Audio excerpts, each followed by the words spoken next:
And Conversion Mastery. This is our live podcast that Brian are doing pretty much every week. And we're starting a series. We started a series last week called 8 Stages of Business Growth. And the whole goal of this series is to help real estate agents, loan officers, and business professionals really map out the different stages of their business so they can see where the different milestones are. But more importantly, where the potential breaking points and problems are and solutions that you have to put in place at each stage. We kind of frame this out in the form of like kind of train this to a business model we call the flywheel business model. And what this is designed, it was made popular by Jeff Bezos. You know, I've been around for a long, long time.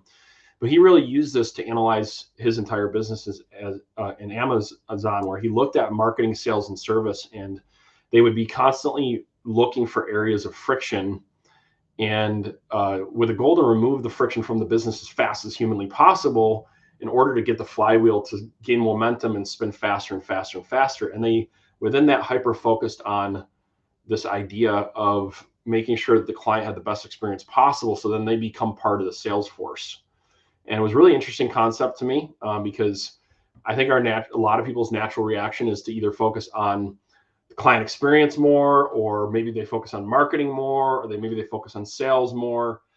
And every person kind of has a natural propensity or skill set or desire or a combination of both to do that. And really, if you look at the most successful businesses on the planet, whether it be in real estate or other businesses, they really get all three major pillars of their business to function together. They get and that's really the idea of the flywheel. And so what we did is we broke down the 8 stages of business growth that kind of happen within this business model to lay them out in a way that you can understand it and see where your next move is. I think we're all agree, if you're listening to this or watching this, you don't want to just focus on the first next move. You want to know what the next 3 to 5 moves are, so you can prepare for them, so you can see, so you can vision cast, so you can set the milestones so you have something to look for, because otherwise you can get caught up in the weeds. If you don't know who Brian is or I am, Brian runs a top real estate team, Team Ridge, within his brokerage,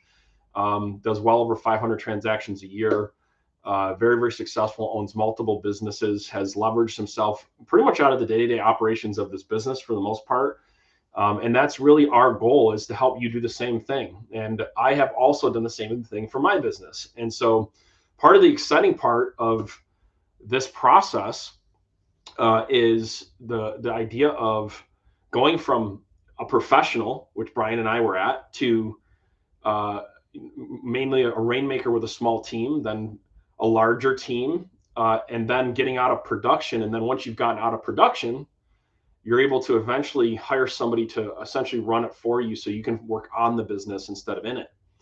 And it's an extremely amazing experience when you get to that 6th stage, where you have an opportunity to really be a strategic thinker and start helping other people do the same thing. And I think that's the most exciting thing, Brian, I don't want to speak for you, that I found about the journey, is not just the financial part, but also being in a place at that 6th and 7th stage where you can give back to other people that are trying to get to the point where they can actually not just be on this, like, feeling like there's this never ending journey of being in production for the rest of their life, and getting to the point where they can have true leverage. And so I don't know about you, but that's been an exciting part for me. Yeah, one of the things that's important to me is helping other people get their success. The whole Zig Ziglar thing, the more people you help get what they want, the more likely you are to get what you want. And I've always loved that concept. That's not the direct quote, that's the Brian version of it. But yeah, at the end of the day, why are you doing this? And by the way, what Isaiah just said is, to get you out of production, get you up. But here's the thing, I want to say this too. If you can be at any of these stages and you can be happy. And what I mean by that, there's some people who want to get to stage 3 or stage 4, and that's where they want to stay. That's awesome. There's no judgment from us on that. We just want to give you a path in case you want to go further, and then, or if you want to stop. Either way, it's fine. Just understand that there may be other opportunities out there and a different way to run your business. Because, after 20, 30, 40 years of selling real estate, maybe you want someone to do some of your paperwork for you. Maybe you want someone to pop a couple of those locks for you. So we are not remotely saying you have to go to stage 7. We're not saying that. What we're saying is understand what it takes to get to the next stage, because here's something I made a mistake of. I can't speak for you, but sometimes I only basically was only willing is probably the better truth, to look kind of one stage ahead. Yeah. Well, then I get to that next stage and now I got to retool. So one of the things when you look at a long-term strategic plan, like what we've built here, is you don't have to restart at each stage. You just kind of continue to progress because you're setting yourself up with that end in mind. Yeah, I think that's really powerful. And I think for me anyway, I wanted to try to get to stage 6 and stage 7, but I had no idea how to get there. And so and I had no idea of the people, the process and tools I had to put in place to get there. I had no idea on who I had to become, right? The personal development that I had to go through to get there. And so it ended up being, for me, largely until I could figure out the roadmap. I don't know if you had the same experience, but a lot of it was willpower and just a lot of dirty, like just getting dirty and making the mistakes along the way to get there. And I think that's what I'm most passionate about, is if we can help, we want to help as many people. You're always going to make mistakes. You're going to always have problems. You're always going to have challenges. But I think if we can help the next generation of real estate professionals and business owners make the least amount of mistakes and create really powerful systems to get there, that would be a win for us. And that's really what our coaching program is all about, is really trying to, is doing that. So yeah, I agree. It's one of my favorite sayings is smart people learn from their own mistakes. Wise people learn from other people's mistakes, which is why you join a program, why you have a coach, because instead of reinventing the wheel, and I've invented a lot of wheels, I know you have too. Sometimes those wheels already existed and in better versions than I created. And so instead of taking all that time, energy, and effort, why don't we model what somebody else did, figure out what mistakes they were, avoid those mistakes, and then, take an opportunity to do the things that they were successful at. And again, that doesn't mean that I have the exact same business. It's a model. And that's what this is here. It's a model for us to follow. And you can make your own little tweaks, but basically stay on the road, as you move forward. Yeah, that's well said. Everyone's business is going to look a little bit different based on your personal skill sets, your budgets, your talents. And but there is a framework to operate in, and there is a model to operate in, and that's what we're here to present to you. It's not an exact, it's got to be exactly like this, because that's going to look a little bit different for everybody, right? But a really strong framework that you can feel confident in conviction that if you're operating within that framework, you are doing the right thing. And I don't know about you, Brian, when I have certainty that I'm moving in the right direction, I tend to make decisions faster. I tend to make more accurate decisions, and I tend to move. I just tend to move with more confidence and get better results if I feel confident that I have a framework that I'm operating in. And I think that's a lot of it for a lot of people out there, is they need to feel confident that they're operating within a framework that's going to lead to success down the road. Yeah, absolutely. It's just sometimes, if you don't know what to do next, you'll do nothing. Yeah. You look at historical successful entrepreneurs, and they push through that because they didn't know what to do, but they were going to do something. Those people are be successful. Doesn't mean there wasn't a lot of pain associated with that success. And that's what I did. Somebody asked me one time, well, how did you build your business? I was like, well, I just worked 100 hours a week. And that is a way, by the way, that does work.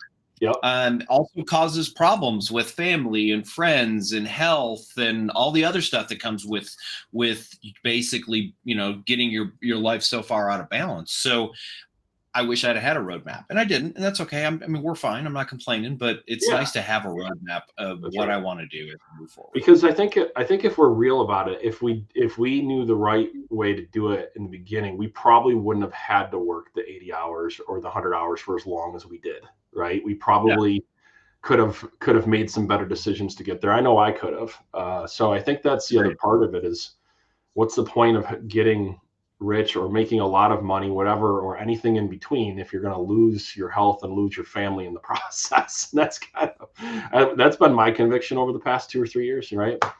And so here's the basic framework for those of you that weren't here last week. we break it down into REN, which stands for reach, engage, nurture. And then if you do these three things well, you should have advocates and promoters. And by the way, if you're building a team, it's the same formula. You need to reach out to the right agent that you want to be part of your team. You need to engage them, nurture that relationship, make sure they get onboarded correctly. And then if that process happens, your agent will become an advocate, and they also should help you spread the word too. So it doesn't matter what your audience is, the formula works very similar. And but last week, just as a quick recap, we talked about stage one. And if you hadn't had a chance to watch and listen to stage one, go back to the podcast from last week. We don't have time to dive into it, but it was a great discussion about what to expect with stage one. And so now what we're doing is we're moving on to stage two and the things that happen in stage two. This is a really interesting stage, stage two, because at this point, you've probably muscled your way to stage two. You have a lot of different things happening, a lot of plates spinning at the same time, so to speak. And one of the things that I think happens at the first stage of getting, where you've gotten to 100K, you're making six figures, is you're wondering kind of like what your next move is.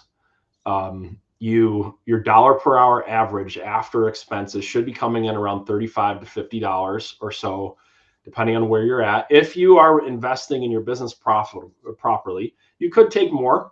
But remember, folks, this is where, one of the things that I have seen is I see people increase their lifestyle a little too quick.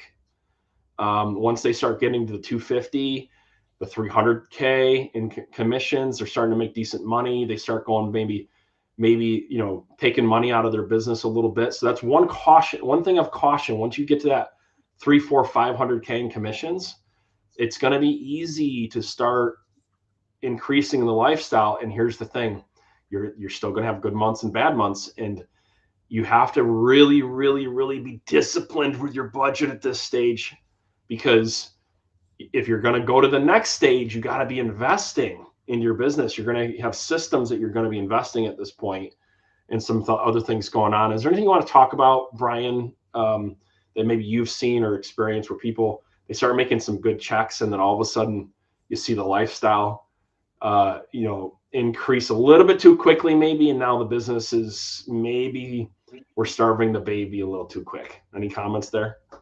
Yeah, if you're at stage one, and again, we've all been at stage one. There's no judgment in being at stage one. It's a great place to start, right? Yep. And you're probably pretty conservative with your finances at that point in time because you don't have a ton of money coming in. Right. And so you're probably living close to paycheck to paycheck, right? I know I was. I can remember I had a dollar number in mind when I started, and I was like, I have to make this amount of money every month so that I can pay my bills and keep my business open. And it's a pretty small number now. I look back at it, but of course that was 20 years ago, so the numbers were smaller. But it's a pretty small number.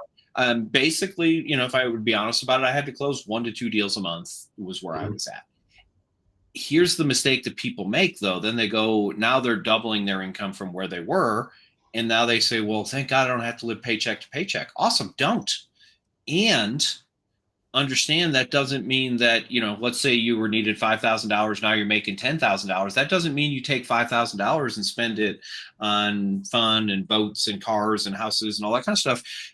You can take some percentage of it. And I think it's a good idea to figure out what that percentage is as you go up. Okay, so I'm going to continue to increase my lifestyle based on the percentage of how much money I make. I like that. Yeah. And then that way you don't get so caught up in, look, I've got all this money. Because here's something else that I can tell you. This happened to me. I'm not proud of it, but it happened to me.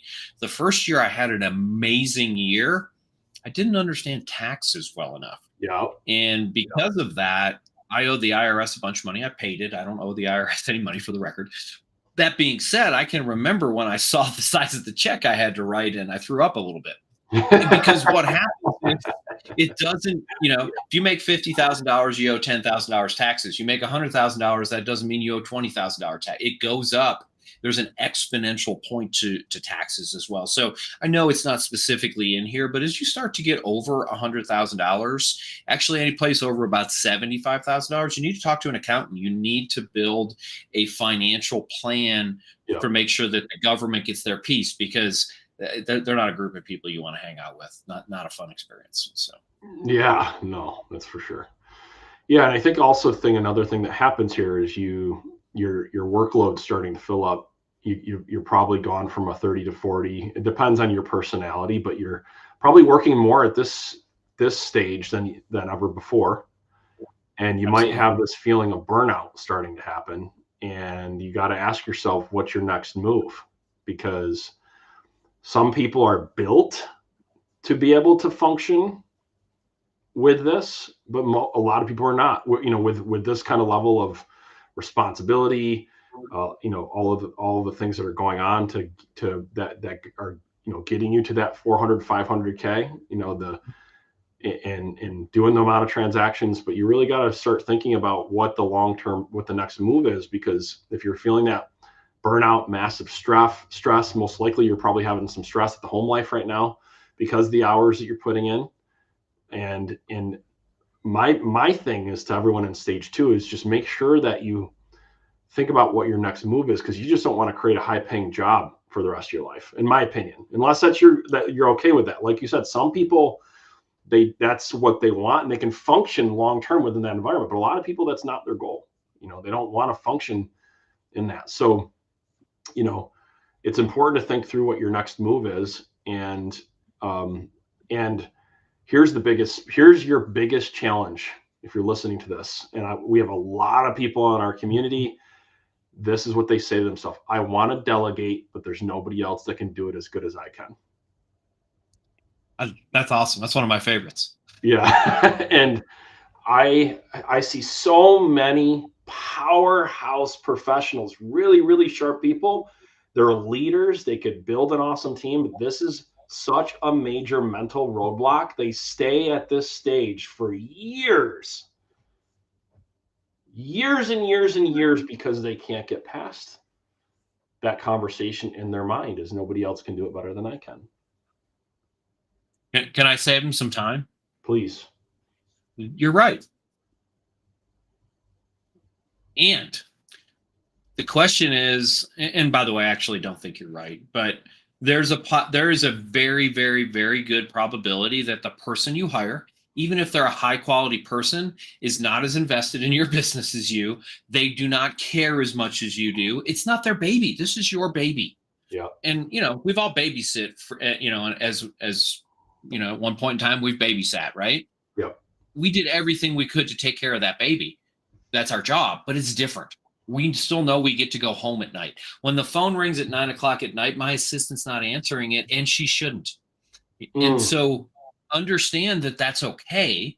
Yep. And you do that. So one of my favorite quotes is from John Maxwell in 21 Irrefutable Laws of Leadership. He says this, and if you can buy into this concept, you can build. And the concept is, if someone in your organization can do a project and a task, whatever you want to call it, at 80% of the capacity that you can do it at, you have to let them do it. John didn't say it's a good idea, you should maybe consider it. He says you have to do it. The reason being is otherwise you run out of hours in the day. If we go back and look at stage 1, Isaiah was, we're talking about 30 to 40 hours a week. Now we're at 50 to 60 hours a week. Yep. So eventually you're going to start running out of time, because we can't go to 80 to 100 and then 100 to 120, and then eventually you run out of time. So you have to make a choice. Are you willing to create leverage? And trust equals leverage. You're going to have to trust some people inside of your organization, and you still set up accountability for that, but you have to trust them.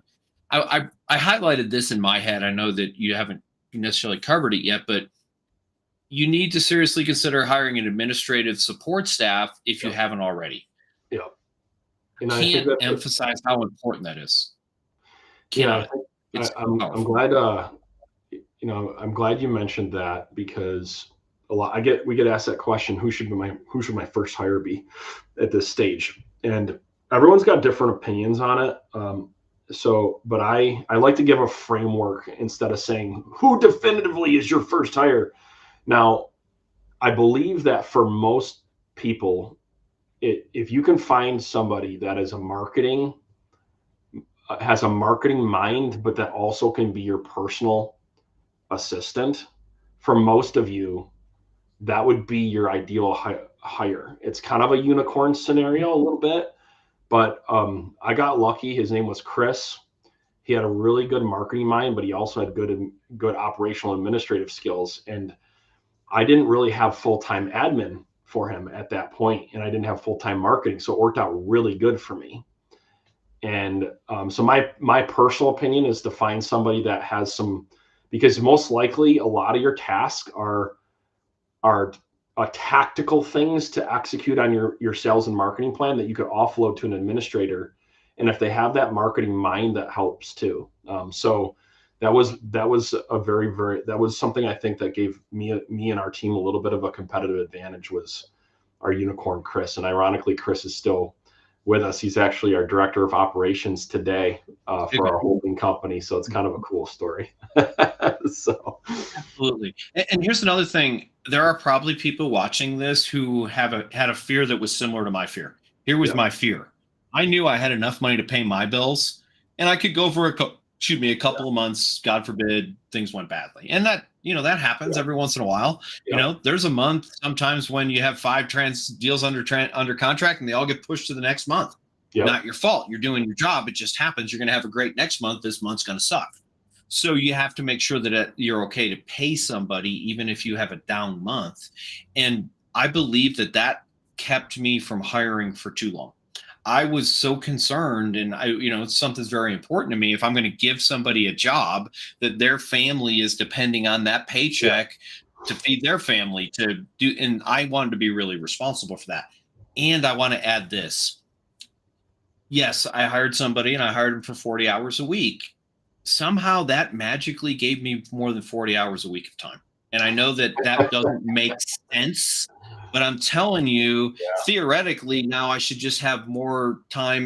But what had happened was it had an exponential effect on my growth and my ability. And honestly, I started working a little bit less, not a lot less, but a little bit less. And when I did that, it just made me better at my job.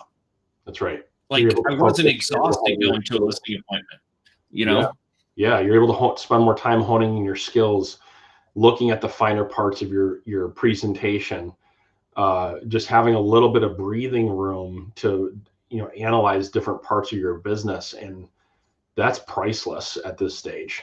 That's absolutely priceless at this stage. And if you do the right things and you're not screwing off and you're not using the time to just go golfing, you will see. I'm not saying you can't do a little bit more of that, maybe, but like you can't see. Or it's like, or you will see, I should say, growth in your business, and it will create a multiplier effect when you have that admin be able to do those things, and you can spend more time on improving your skills and generating revenue.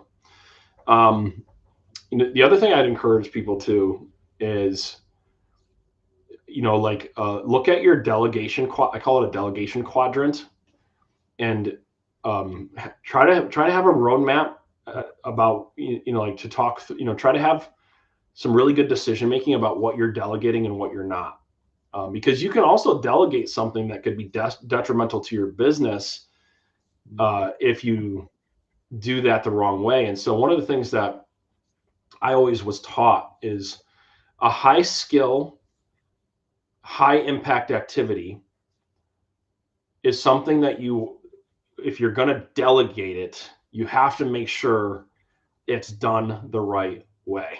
So for an example, this happens a lot actually when people hire agents. They'll get out of productivity too quick, and they delegated the revenue generating activities too quick, and then they get crushed financially.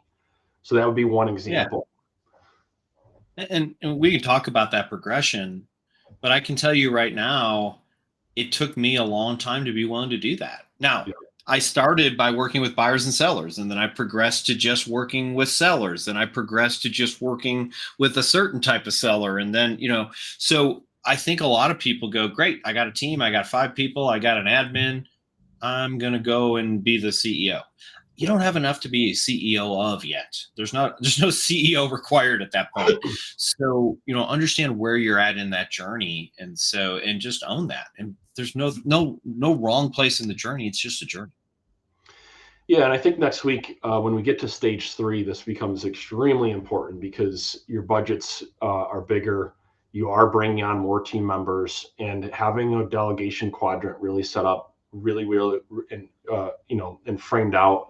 And so I think what we'll do is in the next podcast, we'll dive really deeper into how to delegate and give you some suggestions on what to delegate first, but just on a high level. And I think this might be a good place to wrap it up as you're thinking about your first and second hire. What that could look like is ideally what you want to do is you want to first look for which is at the bottom of the quadrants, the quadrant 4. And I'm going to reverse it up. So quadrant 4 is you want to look for like low importance, low skill activities, meaning that they're time suckers, but it's like they're not having a huge impact on your business and they're not a lot of skill. Ideally, you're not going to really go wrong delegating that, right? And then from there, you go to the next quadrant, which would be maybe low importance, okay, but might require a little bit of a higher skill set, okay. That's kind of what you would be looking for next. And then after that, you're going to look at more things that are of high importance and a high skill set, because that's usually going to be the most disruptive thing if it goes wrong, right? And so, and then the top quadrant, you're looking at all of the things that you're doing yourself that are strategic, and you probably want to be very careful on delegating any of that when it comes to running and operating the business. You want to really hold that and be owner of that until you get to a certain point. And that's kind of the top quadrant. And I'll actually, Brian and I maybe can play around with this to create a visual for you guys between now and next week. So it might make a little bit more sense, but just at least give you guys a framework to kind of think through when it comes to delegating and making good decisions as you're going from stage 2 to stage 3. So just to kind of summarize stage 2, and then we'll wrap it up. So you're most likely somewhere between 100K to 500K. After your expenses, your take home is going to hover somewhere between $25 to $50, maybe a little bit more or a little bit less, depending on your personal goals here, right? A lot of this is kind of depends on your goals. You're probably going to be working a little bit more, and you're going to have to focus on delegation at this point because you're pretty much maxed out at this point with your personal productivity. You're going to have to start thinking about your database management. You're going to have to start thinking about your budgeting, like Brian mentioned, having a really good financial plan.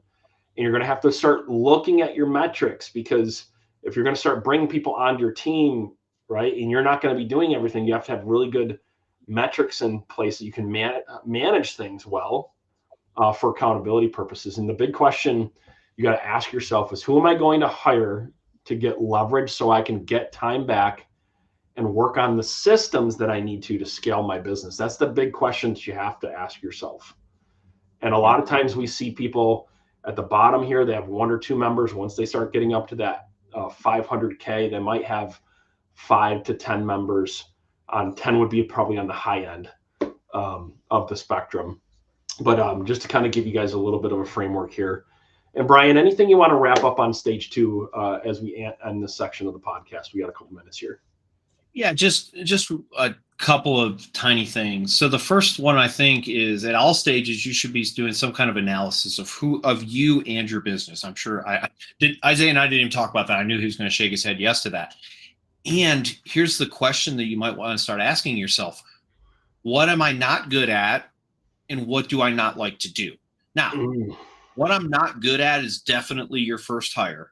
Yes. What I don't like to do is not necessarily your first hire, because I hear this over and over again. I don't like to lead generate. Well, okay. And you still need to do that. That's the one thing that people, I mean, at the end of the day, that's how you built your business. You lead generate. I'm not sure what that process was specifically for each person, but you found a way to bring in business. You need to continue doing that. You're not at stage 5, 6, 7 yet where you can have somebody else be doing that. but other things like I'm not great at paperwork. I'm not great at this. I'm not, I'm not a detail person. I'm more of a big picture. Great. Find someone to fill in those holes.